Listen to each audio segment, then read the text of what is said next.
अब motor boat, इस सवाल में कहा गया है कि एक मोटर बोट है और उसको रीच करना है एक पॉइंट पे 30 degree upstream with respect to normal.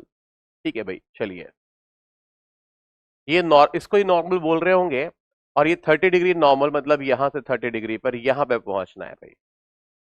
River velocity है 5 मीटर पर सेकेंड, रिवर वेलोसिटी 5 मीटर पर सेकेंड है। Velocity of motorboat with respect to water. So motorboat velocity is 5 root 3. The driver should steer the boat at an angle. Okay. अब आपको ये समझना है भाई कि इसको हम किस एंगल पे लें। ओके, तो मोटरबोट वेलोसिटी है चलिए 5 रूट 3।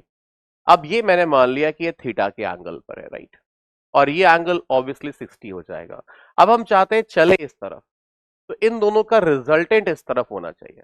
अगर इन दोनों का रिजल्टेंट इस तरफ है तो इस दिशा के परपेंडिकुलर दिशा में नेट रिजल्टेंट 0 होगा, इजंट इट। और अब देखिए क्या करें हम लोग, 5 रूट 3 साइन थीटा, जो इधर की तरफ कॉम्पोनेंट आएगा 5 root 3 sine theta should be equal to 5 sin 60, 5 sin 60 which is root 3 by 2।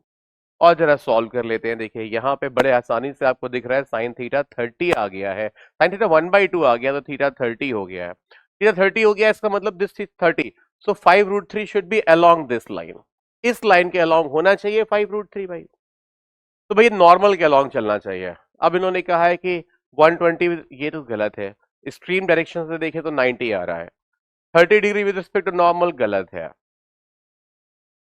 30 degree with respect to line of destination, yes ये सही है। ये लाइन ऑफ डेस्टिनेशन है, इससे 30 डिग्री पर बिल्कुल सही है फ्रॉम स्टार्टिंग पॉइंट। तो सी हमारा सही आंसर है।